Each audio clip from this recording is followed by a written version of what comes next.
اس طرح کے جتنے احکامات قرآن و سنت میں آئے ہیں نا جن کو ان اٹینڈڈ چھوڑا گیا ہے، واضح طور پر نہیں بیان کیا گیا، تو ان میں اللہ تعالیٰ نے ایک اجازت والا معاملہ کیا ہے۔ امام حنیفہ کے نزدیک دلیل یہ ہے کہ جو بخاری مسلم میں حدیث ہے، سیدہ عائشہ کہتی ہیں کہ نبی علیہ السلام کے کپڑوں پہ جب منی لگی ہوتی تھی تو اگر وہ گیلی ہوتی تو میں دھو دیتی، اور نبی علیہ السلام اس دھلے ہوئے کپڑے کو پہن کے نماز کے لیے چلے جاتے اور اس کے خشک ہونے کا انتظار نہیں کرتے تھے۔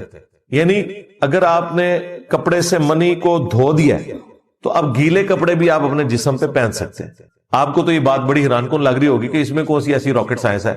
جناب جب نیا نیا دین سکھایا جا رہا تھا اس وقت لوگ یہ بھی سوال پوچھتے تھے کہ اس کا خشک ہونا ضروری ہے کہ نہیں، دھو تو آپ نے دی، ابھی تو گیلا ہے کپڑا، کیا خشک ہو کے پاک ہوگا یا گیلی حالت میں بھی پاک ہی ہوگا؟ ہمیں تو آج پتہ ہے کہ گیلی حالت میں بھی پاک ہوگا، لیکن شروع میں جب کوئی بات بتائی جائے گی تو اس وقت یہ بھی ساتھ کلیئر کیا جائے گا نا۔ ہر قسم میں چپکڑا ہے نا بچوں، کوئی نہ کوئی گل رہ جائے گی۔ اچھا، اور بخاری مسلم میں یہ آتا ہے کہ اگر وہ منی خشک ہو جاتی کپڑوں پہ تو سیدہ عائشہ کہتی ہیں پھر میں اسے خورش دیا کرتی تھی، دھونے کی ضرورت نہیں ہوتی تھی، خورش کے اس کو پاک کر دیا جاتا تھا۔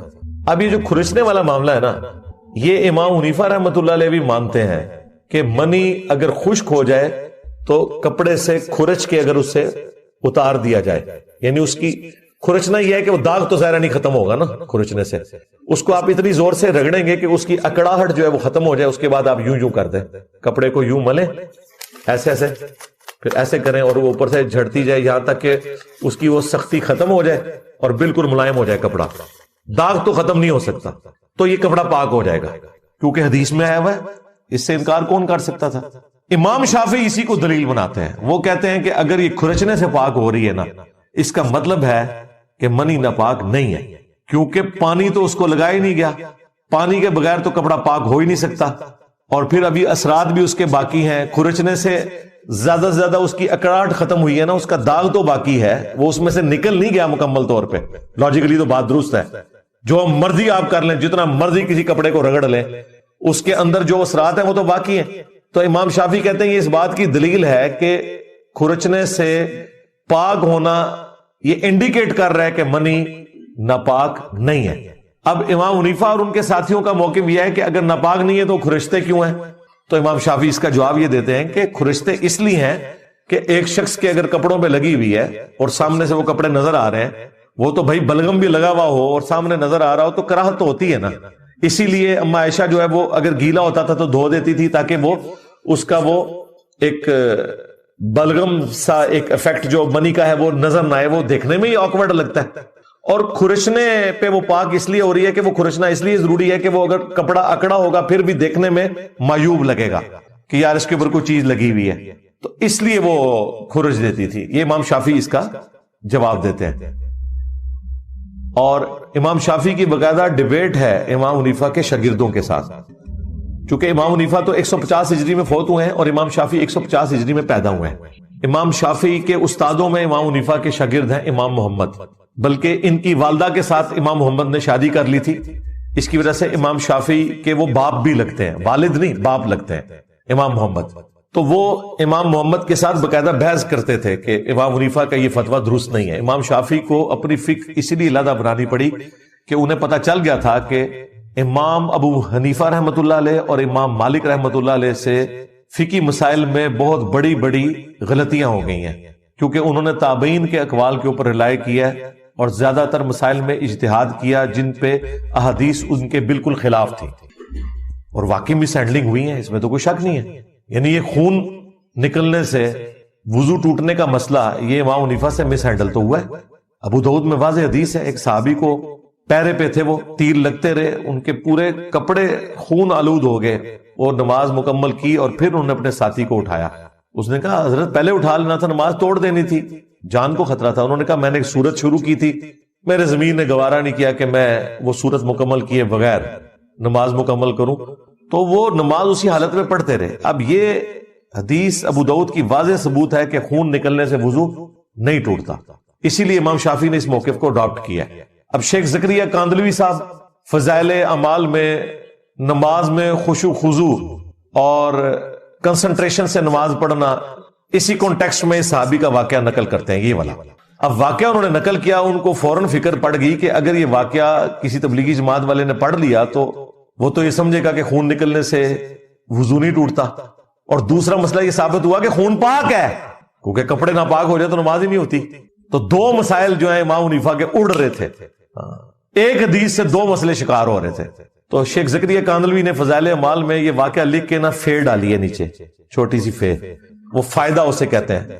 یہ پرانے بزرگوں کا ایک طریقہ تھا کہ وہ تفسیر کوئی لکھنی ہے یا کوئی پوائنٹ کریٹیکل ہائی لائٹ کرنا ہے یا کوئی انوملی آ گئی ہے، کوئی ایمبیگوٹی ابہام آ گیا تو وہ فے ڈال کے نا اسے کلیریفائی کرتے تھے۔ وہ بعض اوقات تو فائدے کی فے ہوتی تھی، بعض اوقات فساد کرنے کی وہ فے ہوتی تھی، یا انہوں نے فساد ہی کیا، یعنی فساد تو میں نے اس کا نام رکھ دیا نا۔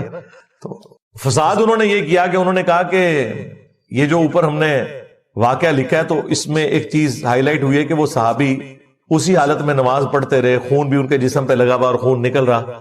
تو وہ کہتے ہیں کہ امام شافعی رحمت اللہ علیہ کے نزدیک بھی خون نکلنے سے وضو نہیں ٹوٹتا۔ انہوں نے بتایا کہ ہم چونکہ حنفی ہیں، ہم نے نہیں اس مسئلے کو ماننا، امام شافعی کے نزدیک بھی خون نکلنے سے وضو نہیں ٹوٹتا، ہو سکتا ہے کہ وہ صحابی بھی اسی مذہب پر ہو، جی وہ صحابی بھی اسی مذہب پر ہو۔ یہ آپ کو تقلید نہیں واجب کروا رہے، انہوں نے صحابہ کرام پہ بھی اماموں کی تقلید واجب کروائی ہوئی ہے۔ اب یہ بات کریں اور کہیں گے انجینئر صاحب نے ہمارا مذاق اڑایا، وہ اصل میں ان کا کہنے کا مقصد یہ تھا کہ جس طرح امام شافعی کا یہ مذہب، یہ طریقہ ہے کہ وہ خون نکلنے سے وضو کے قائل نہیں ہے، اسی طریقے سے وہ صحابی بھی قائل نہیں ہے۔ بالکل ہمیں بھی پتہ یہی ہے، مذاق ہم اس لیے اڑا رہے ہیں کہ آپ کے بزرگوں کو اردو لکھنے کی بھی تمیز نہیں ہے۔ اردو کا مذاق تو ہم اڑائیں گے نا، لکھنا چاہیے تھا ہو سکتا ہے امام شافعی رحمت اللہ علیہ نے بھی اسی صحابی سے یہ مذہب اخذ کیا ہو، یہ لکھنا چاہیے تھا نا۔ یہ کیوں لکھا کہ ہو سکتا ہے وہ صحابی بھی اسی مذہب پر ہو، تو پھر مذاق تو اڑے گا نا۔ تو یہ مسئلہ حنفیوں کا کہ خون نکلنے سے وضو ٹوٹ جاتا ہے یا خون ناپاک ہے، خون ناپاک تو انہیں خود ماننا پڑا نا اس غلط مسئلے کی وجہ سے۔ خون کے ناپاک ہونے کی دلیل حنفیوں کے پاس کوئی نہیں ہے، ذہن میں رکھیے گا۔ صرف جو عورتوں کے مخصوص ایام کا خون ہے نا اس کی ناپاکی کی دلیل موجود ہے قرآن و سنت میں۔ جو عام خون نکلتا ہے، آپ کے منہ سے نکلے، جسم سے نکلے، کسی زخم سے نکلے، اس کی دلیل ان کے پاس کوئی نہیں ہے۔ یہ انہوں نے انڈائریکٹ مسئلہ نکالا ہے۔ یہ کہتے ہیں کہ ہر وہ چیز جو جسم سے نکلے اور وضو توڑ دے وہ ناپاک تصور کی جائے گی۔ مثلا پیشاب جسم سے نکلے ناپاک تصور کیا جائے گا، وضو بھی توڑ رہا ہے۔ مزی پسینے سے وضو نہیں ٹوٹے گا کیونکہ پسینے کے نکلنے سے وضو نہیں ٹوٹتا، اس لیے پسینہ ناپاک بھی نہیں ہے۔ تھوک بلغم اس کے نکلنے سے وضو نہیں ٹوٹتا، لہذا یہ ناپاک بھی نہیں ہے۔ خون کو انہوں نے کہا اس کے نکلنے سے وضو ٹوٹتا ہے، ہم پوچھتے ہیں کہاں لکھا ہوا ہے، تو وہ بھی انہوں نے قیاس کیا ہوا اور اس پہ اگلا قیاس یہ کر دیا کہ چونکہ یہ ناپاک ہے لہذا وضو بھی توڑ دے گا۔ بعض کوئی شاطر بننے کی کوشش کریں گے تو وہ کہیں گے جی قرآن میں لکھا ہے نا 4 چیزیں حرام کی گئی ہیں، خنزیر کا گوشت، بہتا ہوا لہو، مردار، اور وہ ذبیحہ جس پر غیر اللہ کا نام لیا جائے، تو اس میں تو کھانے کی ممانعت آئی ہے۔ خون تمہارے لیے کھانا حرام ہے، خون جسم کو ٹچ کر جائے تو نہ وہ کپڑے نہ پاک ہوں گے، نہ جسم نہ پاک ہوگا، اور نہ خون کے نکلنے سے وضو ٹوٹے گا۔ تو یہ بےچارے وہ تھوکتے رہتے ہیں، کسی کے منہ سے خون نکلا وہ کہتے ہیں جب تک تھوک جو ہے نا وہ اس میں تھوک کی سفیدی غالب نہ ہو جائے اس وقت تک آپ نے تھوکتے رہنا ہے، ادروائز اگر وہ ریڈ کلر غالب ہوا تو آپ وضو جتنی بار کریں گے وضو آپ کا ٹوٹتا جائے گا ساتھ ساتھ۔ یہ مصیبت میں لوگوں کو ڈالا ہوا انہوں نے، کتنی بڑی مصیبت میں ڈال دی ہے۔ تو وہ بات شروع ہوئی تھی وہ منی والے مسئلے سے، تو باقاعدہ امام محمد کے ساتھ امام شافعی نے ڈیبیٹ کی ہے۔ الٹیمیٹلی امام شافعی نے ایک چھکا مارا، انہوں نے کہا کہ امام صاحب یہ بتائیں کہ انبیاء کی پیدائش کس چیز سے ہوئی ہے؟ انہوں نے کہا منی سے۔ تو امام شافعی نے کہا کہ کیا آپ یہ کہہ سکتے ہیں کہ انبیاء کرام ایک نجس چیز سے پیدا ہوئے ہیں؟ حقیر چیز تو ہے، ظاہر پانی کا قطرہ تو ایک حقیر چیز ہے نا، عام نظر میں تو ویسے تو پانی کی بہت قدر ہے، لیکن عام حالت میں پانی کی وہ قیمت تو نہیں جو سونے کی یا باقی چیزوں کی قیمت ہو، اس لیے اللہ تعالیٰ نے قرآن میں اسے حقیر چیز کے طور پر بیان کیا، اور اس وجہ سے بھی کہ منی جس جگہ سے نکلتی ہے وہ ایک شرم کا مقام ہے، اس حوالے سے اللہ تعالیٰ نے انسان کو اس کی اوقات دکھائی ہے، لیکن قرآن میں کہیں اس منی کو ناپاک نہیں کہا گیا۔ ہاں تو امام محمد سے جب امام شافعی نے یہ بات کی نا کہ کیا آپ یہ کہہ سکتے ہیں کہ انبیاء کرام ایک نجس چیز سے پیدا ہوئے ہیں، اس پہ وہ خاموش ہو گئے. لہذا یہ میچ جو ہے نا جی، یہ تو امام شافعی نے جیت لیا ہے حنفیوں سے، سیدھی سی بات ہے. شاہ ولی اللہ دہلوی نے حجت اللہ البالغہ میں باقاعدہ امام مالک اور امام ابو حنیفہ سے جو مسائل میں غلطیاں ہوئی ہیں ان کو ہائی لائٹ کیا ہے. اب شاہ ولی اللہ سے بڑا کون سا حنفی رہا ہوگا، لیکن انہیں بعد میں سمجھ آ گئی. لیکن چونکہ وہ بہت بڑی پرسنالٹی ہے، ان کو بریلوی، دیوبندی، اہل حدیث تینوں اپنا مجدد آج بھی مانتے ہیں، لیکن انہیں پتہ نہیں ہے کہ حجت اللہ البالغہ میں انہوں نے باقاعدہ امام شافعی کی تعریف کی ہے کہ انہوں نے امام مالک اور امام حنیفہ کی فقہ میں جو غلطیاں تھیں کہ تابعین کے اقوال سے مسائل کو اخذ کرنا اور صحیح حدیث، مرفوع حدیث کو ڈھونڈے بغیر مسائل کو اخذ کر لینا، اس میں پھر ان سے غلطیاں ہو گئی. امام شافعی نے پھر احادیث کے اوپر بنیاد رکھی اور پھر ان کے شاگرد احمد بن حنبل نے مزید کام کیا اور پھر ان کے آگے سے شاگرد امام بخاری نے تو اسے اس ایپیکس تک پہنچایا کہ انہوں نے امام شافعی کو بھی نہیں چھوڑا جس مسئلے میں امام شافعی کو غلطی لگی. مثلا ایک جگہ امام شافعی کو بھی ٹھوکر لگی، ان کے نزدیک بیوی کو ہاتھ لگانے سے وضو ٹوٹ جاتا ہے عام حالت میں بھی. بخاری مسلم میں حدیث ہے، امام بخاری لے کے آئے ہیں کہ اما عائشہ کہتی ہیں کہ ان دنوں ہمارے گھروں میں چراغ نہیں ہوتے تھے غربت کی وجہ سے، تو حجرہ تنگ تھا، نبی علیہ السلام رات کو قیام اللیل کرتے تھے، میں آپ کے سامنے لیٹی ہوتی تھی، جب آپ سجدے میں جانے لگتے تو میرے پاؤں ٹو دیتے اور میں اپنے پاؤں کو سمیٹ لیتی اور پھر آپ سجدہ کرتے، اور پھر جب آپ واپس قیام میں جاتے تو میں پھر آگے ٹانگیں اپنی سیدھی کر لیتی. اس سے اما عائشہ نے کئی مسائل بتائے کہ ایک تو یہ کہ اگر آپ کے سامنے کوئی لیٹا ہوا ہے تو نماز پہ کوئی فرق نہیں پڑتا، خواہ وہ آپ کی بیوی کیوں نہ ہو. ٹھیک ہے، یہاں تو وہ چرپائی کے سامنے نہیں نماز پڑھنے دیتے، کہتے پتہ نہیں نماز نہیں، سائڈ سے ہو کے نماز پڑھو. ٹھیک ہے. دوسرا، اس سے امام بخاری نے امام شافعی کا رد کر دیا جو کہتے تھے کہ بیوی کو ہاتھ لگانے سے وضو ٹوٹ جاتا ہے. تو یہاں تو نبی علیہ السلام ہر رکعت میں سجدے میں جاتے وقت سیدہ عائشہ کے پاؤں کو ٹو رہے ہیں اور نماز کنٹینیو کر رہے ہیں. اب اس حدیث کے تحت ان لوگوں کو بھی پھکی مل گئی جو یہ کہتے تھے کہ امام بخاری شافعی تھے، جی تقلید ضروری ہے.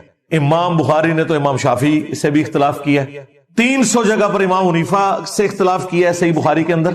کتنے مسائل کے اوپر انہوں نے سخت گرفت کی ہے کہ انہوں نے مسائل کہاں سے نکالنی ہے. اس طرح کی اگر آپ ڈیٹیلز پڑھیں تو آپ کو پتا چلے گا کہ غلط مسائل لوگوں سے لکھے گئے اور آج تک امت اس کی تکلیف کاٹ رہی ہے. امام حنیفہ نے جو غلط مسئلہ لکھ دیا، خون نکلنے سے وضو ٹوٹنے والا یا خون کا ناپاک ہونا، یہ دونوں باطل مسائل ہیں اور آج کروڑوں حنفی اس تکلیف کو کاٹ رہے ہیں. وہاں امام شافعی نے جو مسئلہ لکھا، کروڑوں شافعی انڈونیشین، ملیشین، آپ سخت جون جولائی کی گرمیوں میں انڈونیشین اور ملیشین عورتوں کو دیکھیں گے کہ انہوں نے دستانے پہنے ہوتے ہیں ہاتھوں میں. پورا دستانہ نہیں پہنا ہوتا، ایک طرف سے پہنا ہوتا ہے، کیونکہ پورا تو پہننا منع ہے. نبی اسلام نے دستانے اور پگڑیاں اتارنے کا حکم دیا ہے احرام کی حالت میں. عورت صرف حجاب کر سکتی ہے، چہرہ وہ بھی کھلا رکھے گی. تو وہ اتنا کپڑا اس کے اوپر رکھتے ہیں کہ اگر وہ خامند کے ہاتھ ان کے ساتھ غلطی سے بھی ٹچ کر جائے، یا پورا دستانہ پہن لیتے ہیں اگر ہاتھ میں ہاتھ لے کے چلنا ہے مجبوراً بھیڑ کی وجہ سے. قد بھی بیچاروں کے چھوٹے چھوٹے ہوتے ہیں نا، وہ تو ہمارے سب کانٹیننٹ کے لوگوں سے بھی چھوٹے ہیں قد میں، تو وہاں ان بیچاروں نے کہاں نظر آنا ہے، سکڑے سکڑے. تو وہ عورتوں نے دستانے پہنے ہوں گے، آپ حیران ہوں گے کہ اتنی گرمی میں دستانے کیوں پہنے ہوئے ہیں، چہرے کھلے ہوئے ہیں. احرام کی حالت میں بھی اور عام حالت میں بھی وہ چہرے کا پردہ بہت کم ہی وہاں پہ لوگ کرتے ہیں. ہاتھوں میں دستانے، اور اس کے پیچھے امام شافعی کا وہ مسئلہ ہے کہ بیوی کو ہاتھ لگانے سے وضو ٹوٹ جاتا ہے. دیکھیں، ایک مسئلہ غلط بیان کرنے سے کروڑوں مسلمانوں نے تکلیف کاٹی ہے. اسی لیے ہم کہتے ہیں آپ حنفی، شافعی، مالکی، حنبلی نہ ہو، آپ محمدی بنے، مسلم بنے صلی اللہ علیہ وآلہ وسلم. اچھا، اس طرح کی باتیں آپ کریں گے نا، یہ پتہ کیا جواب دیتے ہیں آگے سے؟ کہتے ہیں یہ اپنے نفس کے دین پہ چل رہے ہیں. جہاں انہیں امام شافعی کا مسئلہ آسان لگتا ہے یہ وہ لے لیتے ہیں، جہاں امام حنیفہ کا آسان لگتا ہے یہ وہ لے لیتے ہیں. اچھا، ان سے پوچھیں کہ یہ ہم اپنے نفس سے لے رہے ہیں یا حدیثوں کی روشنی میں لے رہے ہیں؟ ان بیچاروں کو تو حدیثوں کا تعارف ہی نہیں نا، انہوں نے پوری زندگی فقہ پڑھی ہوئی ہے، انہیں کا پتا کہ حدیثوں میں کیا مسائل لکھے ہوئے ہیں. او بھائی، ہم نفس کی پیروی نہیں کر رہے، ہم حدیثوں کو دیکھ کے چل رہے ہیں. اور دوسری بات، جس بات کے اوپر تم تانا دے رہے ہو نا ہمیں کہ یہ دین میں آسانی ڈھونڈتے ہیں، اللہ تو یہ بات فخریہ بیان کرتا ہے قرآن میں. رمضان کے کانٹیکسٹ میں اللہ تعالیٰ نے کیا فرمایا؟ اللہ تمہارے لیے آسانی چاہتا ہے، تنگی نہیں چاہتا. اگر مسافر ہو یا مریض ہو تو گنتی بقیہ کے دنوں میں پوری کر لو. اللہ کہتا ہے کہ میں آسانی دیتا ہوں، یہ کہتے ہیں کہ یہ آسانی مانگتے ہیں. اور بھائی آسانی تو مانگنی ہے. بخاری میں حدیث ہے، دین ہے ہی آسانی کا نام. ہاں جی، الدین یسرا، دین ہے ہی آسانی. مولویہ کہتا ہے یہ آسانی کا دین لے لیں گے، کیونکہ انہوں نے حدیث کے بالکل الٹ چلنا ہوتا ہے. اس معاملے میں بھی حدیث کے الٹ ہی چلے ہیں. پھر وہ بخاری مسلم کی حدیث، جب نبی علیہ السلام نے حضرت معاذ ابن جبل کو گورنر بنا کے بھیجا تو آپ نے فرمایا کہ لوگوں کو آسانیاں بتانا، مشکل نہ بتانا، خوشخبریاں سنانا، انہیں متنفر نہ کرنا. نبی علیہ السلام کیا کہہ رہے ہیں؟ آسانیاں بتانا. اور یہ کہتے ہیں جی یہ مرضی کا آسانی کا دین لیں گے، ان کا خون نکل جائے گا تو یہ شافی بن جائیں گے، یہ بیوی کو ہاتھ لگا لیں گے تو حنفی ہو جائیں گے. سرکار نہ ہم شافی ہوں گے نہ حنفی ہوں گے، دونوں صورتوں میں ہم محمدی اور مسلم ہیں. وہاں پہ امام شافی کا مسئلہ درست ہے کہ خون نکلنے سے وضو نہیں ٹوٹتا، یہاں پہ امام حنیفہ کا مسئلہ درست ہے حدیث کے تحت کہ بیوی کو ہاتھ لگانے سے وضو نہیں ٹوٹتا. اب جہاں تک مسئلہ ہے منی کا، تو اس میں قرآن و سنت کی دلائل کی روشنی میں امام شافی کا موقف ہی مضبوط لگتا ہے. ٹھیک ہے، لہذا آپ جس کے مطابق بھی عمل کریں، ہم اس کے اوپر کوئی یعنی گرفت والا معاملہ نہیں کرتے کہ ہم کسی کے اوپر کریں. ہم اپنے طور پہ تو ضرور احتیاط کرتے ہیں پاکی ناپاکی کے حوالے سے، صفائی ستھرائی کے حوالے سے. وہ تو مسلم کی حدیث ہے صفائی نصف ایمان ہے، وہ آپ صفائی رکھیں گے. نبی علیہ السلام نے بھی صفائی والا معاملہ کیا ہے. رہا مسئلہ یہ پاکی اور ناپاکی والا مسئلہ، تو اس میں جو منی والا معاملہ ہے اس کے معاملے میں جو امام شافی کا موقف مضبوط لگتا ہے ایز کمپیئر ٹو امام ابو حنیفہ رحمۃ اللہ علیہ کے. ایک اور حدیث ہے صحیح مسلم کے اندر کہ ایک تابعی حضرت عمر کے پاس آتے ہیں اور کہتے ہیں کہ اے امیر المومنین، قرآن میں سورہ النساء میں آیا کہ جب تم سفر پر ہو اور خوف کی حالت میں ہو تو کوئی حرج نہیں اگر قصر کر لو. تو اس سے تو لگتا ہے کہ اب ہم حالت امن میں، اب ہمیں قصر نہیں کرنی چاہیے. تو حضرت عمر نے کہا کہ یہ سیم کوسچن میں نے خود نبی علیہ السلام سے بھی پوچھا تھا. تو نبی علیہ السلام نے فرمایا اے عمر، یہ اللہ کی دی ہوئی آسانی ہے، اسے لے لو. یعنی اگرچہ اب خوف کی حالت نہیں ہے، لہذا قیامت تک کے لیے حکم باقی ہے کہ اگر حالت خوف نہ بھی ہو تب بھی مسافر قصر نماز کر سکتا ہے. لہذا یہ جو مینٹلٹی بتاتے ہیں نا کہ جی دین مشکل بنانے کا نام ہے، نہیں، دین آسانی کا نام ہے. صحیح بخاری میں امام بخاری نے تعلیقاً ایک چیپٹر کی ہیڈنگ میں لیا ہے کہ مولا علی جب سفر سے واپس آتے کوفے کے گھر نظر آ رہے ہوتے تھے اور وہ کوفے کے باہر ہی پڑاؤ کر کے نماز قصر کر لیتے تھے اور کہتے تھے ہم اللہ کی آسانی سے فائدہ اٹھا رہے ہیں. اور حنفی مولوی آپ کو بتاتے ہیں نہیں جی آپ پہ جب پھر مشکل وقت آئے گا تو آپ آسانی کے لیے شافی ہو جائیں گے اور ادھر وقت آئے گا تو آپ آسانی کے لیے حنفی ہو جائیں گے. جی ہم نہ حنفی ہوں گے نہ شافی ہوں گے، نہ ہمیں کوئی انٹرسٹ ہے کہ ہم اپنے عقیدے کو کسی امتی کے ساتھ منسوب کریں. ہم دونوں صورتوں میں دیکھیں گے کہ کہاں امام شافی کا مسئلہ قرآن و سنت کے قریب ہے اور کہاں امام حنیفہ کا. اور میں آپ کو بتاؤں شاہ ولی اللہ دہلوی نے لکھا ہے کہ اب وقت آ گیا ہے، اب ہمارے پاس ساری حدیثیں ایک جگہ جمع ہو گئی ہیں کہ ہم ایک ایسی نئی فقہ مرتب کریں کہ جس میں جو باتیں جس امام کی درست ہیں وہ لے لیں. یہ بڑا زبردست مشورہ دیا تھا، لیکن ان کا مشورہ تھا ہم نے پریکٹیکلی کر کے دکھا دیا اللہ کے فضل سے. ہاں شاہ ولی اللہ تو خواہش کر کے فوت ہو گئے، باقی انہوں نے حجت اللہ البالغہ میں جہاں ان کو موقع ملا ہے انہوں نے اپنا حصہ ڈالا ہے. رفع الیدین کے مسئلے میں انہوں نے کہا رفع الیدین کرنے کی حدیثیں بہت زیادہ ہیں، میرے نزدیک کرنے والے بہتر ہیں. یعنی انہوں نے طریقے سے بات پہنچا دی. ظاہر ہے کہ قتل کے فتوے نکل جانے تھے. اسی طریقے سے امام کے پیچھے فاتحہ والا مسئلہ انہوں نے کہا کہ میرے نزدیک اب جن رکعتوں میں وہ آہستہ آواز میں امام پڑھ رہا ہوتا ہے پڑھ لینی چاہیے. ٹھیک ہے. پھر تقلید میں تو انہوں نے لکھا کہ 4 صدی ہجری میں یہ تقلید کی بدعت شروع ہوئی اور امت کے بڑے فتنوں میں سے ایک بڑا فتنہ اماموں کی اندھی تقلید ہے. پھر حجت اللہ البالغہ میں انہوں نے 4 اماموں کے اقوال نقل کیے، امام حنیفہ، امام شافعی، احمد بن حنبل، امام مالک کا، کہ ہماری کوئی بات بھی قرآن و سنت کے خلاف ہو اسے چھوڑ دو، دیوار پہ دے پارو. یہ کہتے ہیں انہوں نے چیلنج کیتا ہے کہ کٹ کے دسو کوئی.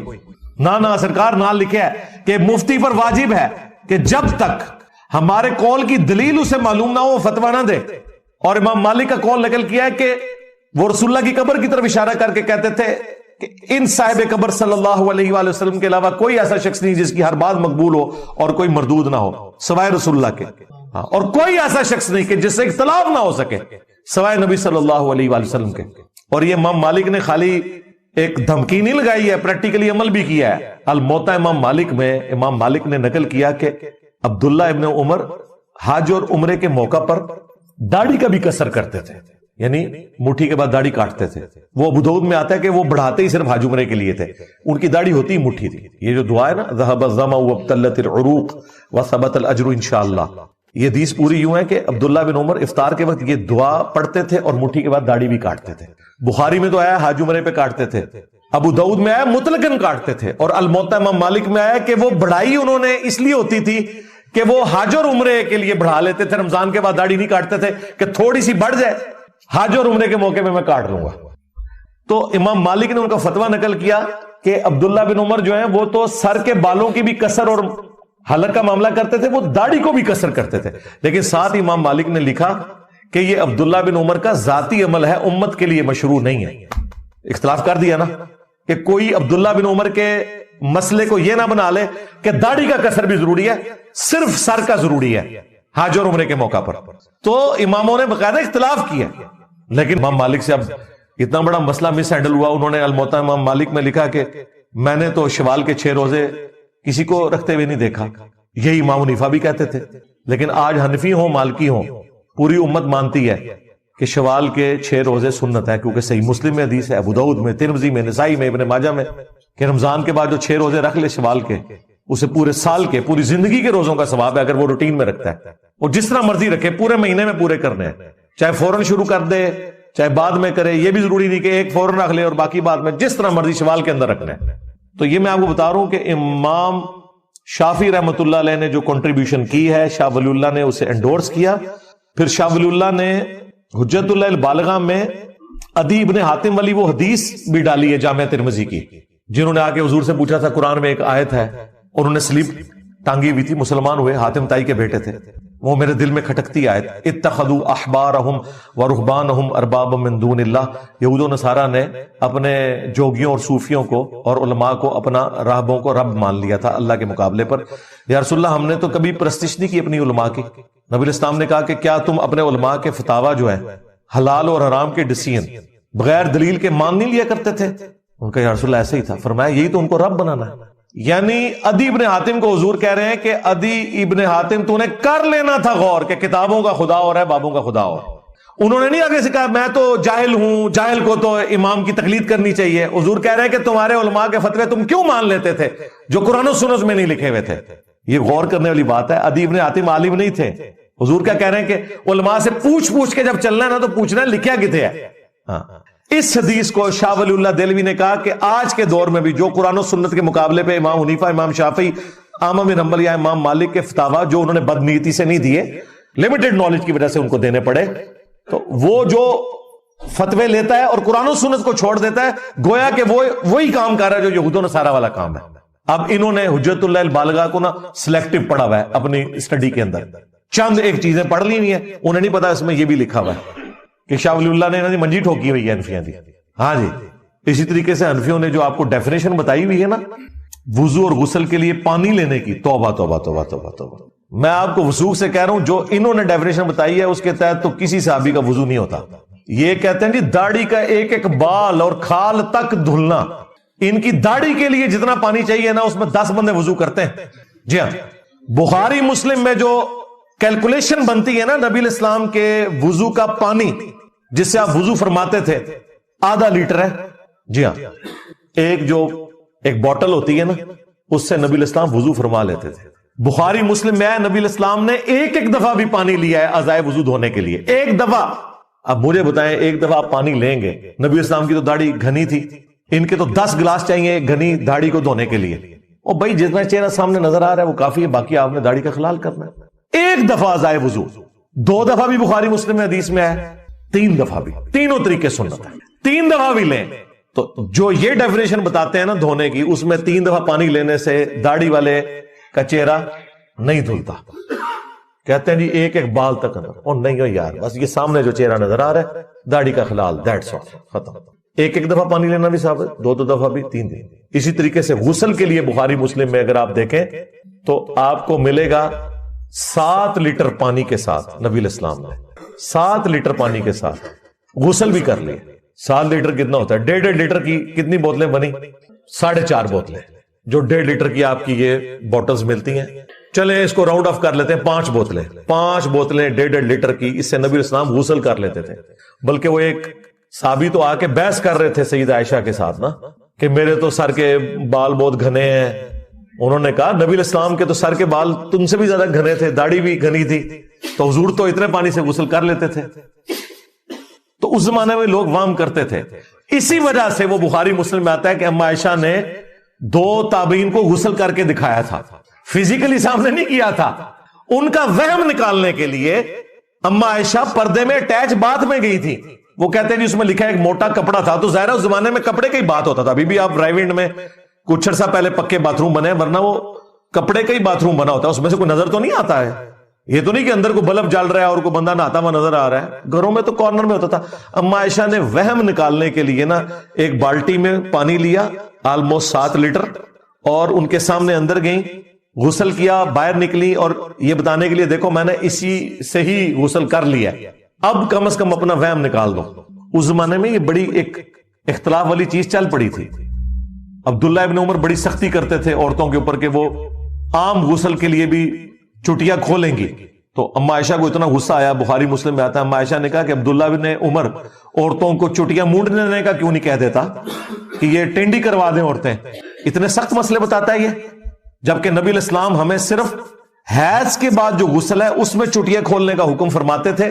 عام جو غسل جنابت ہوتا ہے نا میاں بیوی کے تعلق کی وجہ سے، تو اس کی وجہ سے جو غسل ہے اس میں نبی علیہ السلام ہمیں چٹیاں کھولنے کا بھی حکم نہیں دیتے تھے، اوپر سے ہی پانی بہا لینا کافی ہے۔ اور آج کل تو خیر پرابلم حل ہو گیا ہے میرے بھائی، آج کل تو شاور کی وجہ سے ہمارے پاس اتنا پانی ہے کوئی وام باقی نہیں رہتا۔ لیکن میں نے دیکھا ابھی بھی جو بےچارے نئے نئے دین پہ چلتے ہیں آدھا گھنٹہ غسل کرتے رہتے ہیں، وہ پوچھتے ہیں نا ہم سے 10 منٹ وضو کرتے رہتے ہیں، وہم ہی نہیں نکلتا۔ یہ سب شیطانی وسوسے ہیں جن کے پیچھے آپ چل رہے ہیں۔ بالکل چپ کر کے وضو کریں، نماز پڑھیں، کچھ عرصے بعد آپ کو وسوسے آنے بند ہو جائیں گے، اور اگر آپ ان کی پیروی کریں گے یہ قبر تک آپ کے ساتھ جائیں گے وسوسے۔ ہاں، ان شکوک سے باہر نکلیں۔ اور نبی علیہ السلام نے ایسی تربیت کی تھی صحابہ کرام علیہم رضوان کی۔ ابو داؤد میں آیا کہ کچھ عورتیں حضور سے کہتی ہیں یا رسول اللہ ہم جب مدینے میں چل کے مسجد تک آتے ہیں نا تو راستے میں ہماری عبایا جو ہے نا وہ گندگی والی جگہ پہ بھی رگڑ کھاتی ہے، تو ہمارے کپڑے ناپاک ہو جاتے ہیں۔ اب نبی علیہ السلام ان کو وہم میں ڈال سکتے تھے؟ نعوذ باللہ۔ آپ نے فرمایا کہ اس گندگی والی جگہ کے بعد کوئی پاک جگہ بھی آتی ہے؟ کہا رسول آتی ہے۔ فرمایا اس سے رگڑ کھا کے تمہاری عبایا پاک ہو جاتی ہے، یعنی مٹی بھی تیمم کر دیتی ہے، مٹی بھی اسی طریقے سے پاک کرتی ہے جس طرح کے پانی، اس لیے تو تیمم کا حکم آیا قرآن میں۔ تو نبی علیہ السلام نے ان کو یہ بھی نہیں کہا کہ اپنی عبایا چھوٹی کر لو، اس میں پردے کا بھی آپ دیکھیں کتنا ہے۔ آپ یہ کہہ سکتے تھے کہ عبایا تھوڑی چھوٹی کر لو، نہیں، کہا کہ عبایا ٹھیک ہے بڑی رہے۔ ہاں، مرد کے لیے ہے کہ ٹخنوں سے اوپر ہونا چاہیے کپڑے، عورت کے کپڑے ٹخنوں سے نیچے ہونے چاہیے۔ باقی وہ جو ایک روایت ہے نا ابو داؤد میں کہ پاؤں بھی مکمل طور پہ ڈھانپے ہوئے ہوں تو تب عورت کی نماز ہوتی ہے، وہ روایت کمزور ہے۔ پاؤں پورے ڈھانپنا ضروری نہیں، ٹخنوں سے نیچے ہونا ضروری ہے۔ پھر وہ جو ابو داؤد میں ایک حدیث ہے جو اکثر ایتھیسٹ کی طرف سے بھی پیش کی جاتی ہے، تو حنفی دے نا اس کا جواب، ہم تو جواب دیتے ہیں۔ ابو داؤد اور ترمذی دونوں میں حدیث ہے کہ پانی کو کوئی چیز ناپاک نہیں کرتی، یعنی پانی جس چیز پہ پڑے گا نا وہ چیز خود پاک ہو جائے گی، پانی ناپاک نہیں ہوگا اس کی وجہ سے۔ اور امام داؤد باقاعدہ اس حدیث کے ساتھ اس کنویں کا ذکر کرتے ہیں جو مدینہ شریف میں تھا، اور امام داؤد کہتے ہیں میں خود اس باغ کا جو مالک تھا اس کی اجازت سے اس کنویں میں اترا جس میں نبی علیہ السلام سے جس کنویں کے بارے میں پوچھا گیا تھا، اور کہتے ہیں میں نے اپنی چادر اتار کے نا اس کا باقاعدہ ڈایا میٹر بھی میئر کیا، وہ آلموسٹ 9 فٹ بن رہا تھا۔ میں کیلکولیشن کر کے بتا رہا ہوں 9 فٹ کتنا سا ہوتا ہے، 9 فٹ کا وہ ڈایا میٹر تھا اس کا، یعنی ایک ایج سے دوسرے ایج تک کی جو ریڈیس بن گیا 4.5 فٹ۔ وہ کہتے ہیں وہ کنواں تھا پانی کا جس سے اہل مدینہ وضو غسل کے لیے پانی بھی بھرتے تھے۔ وہ جو ابو داؤد میں آیا کہ اس کے ایک کارنر کے اوپر مرے ہوئے کتے اور گندے کپڑے بھی ہوتے تھے، تو وہ یہ اعتراض کر رہے ہوتے ہیں کہ جی وہ ناپاک۔ بھئی جب اتنا کتر کا بھی ایک کنواں موجود ہے، اس کے کارنر کے اوپر کو گندگی پڑی بھی ہوئی ہے، باقی حصہ اس کا پاک ہی رہے گا۔ ویسے تو حنفیہ نے دے در دے کی جو کیلکولیشن کی ہوئی ہے نا وہ تو 100 اسکوائر فٹ کی ہوئی ہے کہ 10 فٹ بائی 10 فٹ کا ایک تالاب ہو، اتنا گہرا ہو، وہ ہو۔ اللہ نے آپ کے لیے آسانی والا معاملہ کیا۔ اسی طریقے سے یہ راہ چلتے ہوئے جو کیچڑ والا معاملہ ہے، جب تک آپ کو وثوق سے نہ پتا ہو کہ یہ گٹر کا پانی اس میں شامل ہوا ہے اور وہ گندگی نظر نہ آ جائے، یہ سارے کا سارا پانی کیچڑ پاک ہے کیونکہ مٹی ہے، اس مٹی سے تیمم ہو سکتا ہے۔ کہتے نہیں ہمیں پتا تو نہیں، بھائی پاک ہونے کا یقین کرنا ضروری نہیں ہے، ناپاک ہونے کا یقین کرنا ضروری ہے۔ یہ آپ نے پوائنٹ نوٹ کرنا ہے۔ پاک ہونے کا یقین کرنا ضروری نہیں، ہر چیز اپنی اصل میں پاک ہے. بخاری مسلم حدیث ہے پوری زمین میرے لیے سجدہ گاہ بنا دی گئی ہے. ہاں جو ناپاک جگہ ہوگی نا، جس کا آپ کو پتا چل گیا کہ یہ ناپاک ہے، وہ معاملہ الگ ہے.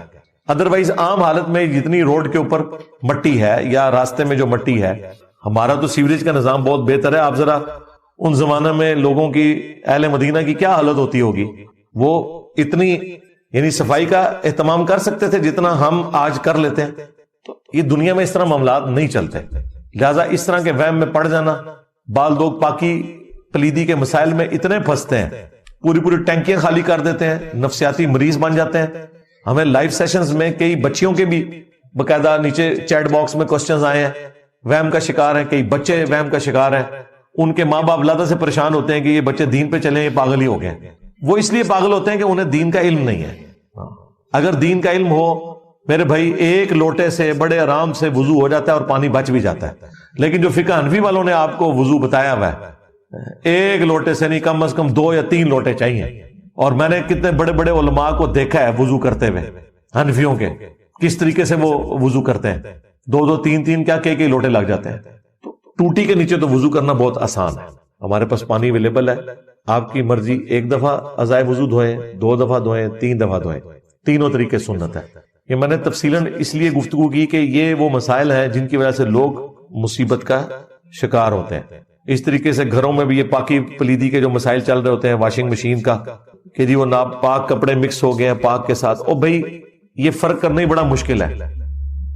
ایک گھر کے اندر جتنے بھی کپڑے ہیں آپ انہیں ناپاک ہی تصور کریں. ٹھیک ہے، جب مشین لگی ہوئی ہے تو ساروں کو ایک دفعہ پاک کرنا ہے، صابن بھی تو نکالنا ہے نا، صرف بھی تو نکالنا ہے. تو ایک بار مشین سے جب گزارا، اس کے بعد آپ اس بالٹی کو، جو صاف پانی کی بالٹی ہے، اس کو رکھیں ٹوٹی کے نیچے، ٹوٹی اوپر سے کھول دیں ہلکی سی، پانی اوور فلو کرتا رہے، وہ بہتے ہوئے پانی میں آئے گا جسٹ لائک ایک چشمے کا پانی. ایک طرف سے آپ اس میں کپڑے ڈالیں، پانی اوور فلو کراتے رہیں، جب اس میں سے وہ نکل جائے اس کو علیحدہ رکھیں. اور اس طریقے آج کل تو آٹومیٹک واشنگ مشین تو خود بھی یہ پانی کے سرکل چلا دیتی ہے اور بڑی آسانی ہو جاتی ہے. اب مجھے بتایا حرمین شریفین میں اگلے دن غور کر رہا تھا، یہ لوگ اتنے پاکی پلیتی کا دھیان کرتے ہیں اور یہ کہتے ہیں جی آٹومیٹک واشنگ مشین میں کس طرح کپڑے پاک ہوں گے. یہ جو بتاتے ہیں نا کہ جی اس طرح کریں، اور پھر وہ جب وہ پورا بہ کے آگے نکل جائے پھر دوسرا. اللہ کے بندوں، مسجد نبوی اور بیت اللہ شریف کے قالین سارے آٹومیٹک مشینوں میں ہی پاک ہو رہے ہیں. وہ باقاعدہ پلانٹ لگے ہوئے ہیں، ان مشینوں میں ان کو دھویا جاتا ہے. اب ظاہر ہے وہاں پہ بھی مسائل ہو جاتے ہیں، بچے چھوٹے لوگ لے کے جاتے ہیں، کئی بار پیشاب کر دیتے ہیں وہ. تو آپ کے لیے تو ایک قالین بھی ناپاک ہونا کافی ہے، پوری مسجد کے قالین کے لیے وہ ایک جگہ پہ ہی دھل رہے ہیں، اور آپ کے فقہ حنفی کے طریقے کے مطابق نہیں وہ دھل رہے ہیں. اور قالین کو تو دھونا ہی بڑا مشکل کام ہے. جو یہ طریقہ بتاتے ہیں کہ جی وہ ایک بار پورے کو دھوئیں، پھر اسے لٹکا دیں جب تک آخری قطرہ نکلتا رہے، پھر اس کو کریں، پھر وہ آخری قطرہ نکلے، پھر 3 بار کریں، اس طریقے سے. تو کپڑے جتنے ناپاک ہیں اتنا حصہ بھی دھو لیں تو باقی سارے کپڑے پاک ہو جاتے ہیں. پورے کپڑے دھونا ضروری نہیں ہوتا، لیکن جہاں پہ مکس ہو گئے دھوتے ہوئے پھر ظاہر ہے کہ گھروں میں آسانی اسی میں ہے کہ آپ اس طریقے سے یعنی اکٹھے کپڑے جب دھو رہے ہیں تو پھر پاک بھی سب کو اکٹھا ہی کر لیں. یہ سارے مسائل چونکہ اس کے ساتھ جڑے ہوئے تھے، اکثر اوقات لوگ پوچھتے رہتے ہیں. مجھے ایک کیفیت طاری ہوئی تو میں نے کہا چلیں آپ کو تبرکن دے ہی دے. دیکھو نا، ایک اور مسئلہ میں تبرکن عرض کر دیتا ہوں. یہ عصر کی نماز کا جو مسئلہ ہے، جو ہمارے ڈیجیٹل کلاکس جو ہیں مسجدوں میں لگے ہوئے ہیں، ایپس کے اندر بھی لکھا ہوتا ہے آپ نے حنفی سیٹ کرنا ہے یا شافعی. وہ صرف مسئلہ عصر کی نماز کا ہے، باقی چاروں نمازوں کے ٹائم ایک ہی ہیں. اس کی وجہ سے حنفی اور شافعی آپ کو سیٹ کرنا پڑتا ہے، وہ آپ نے شافعی سیٹ کرنا ہے. ہاں، عصر کا ٹائم جو امام شافعی بتاتے ہیں وہی ہے جو بخاری مسلم میں لکھا ہوا ہے. حالانکہ بخاری مسلم ان کے بعد لکھی گئی ہے، لیکن حدیثیں تو پہلے سے چلتی آ رہی ہیں نا. لہذا وہ عصر کا شافعی ٹائم جس کے مطابق اہل حدیث یا علماء عرب پڑھتے ہیں وہی سنت کے مطابق ہے.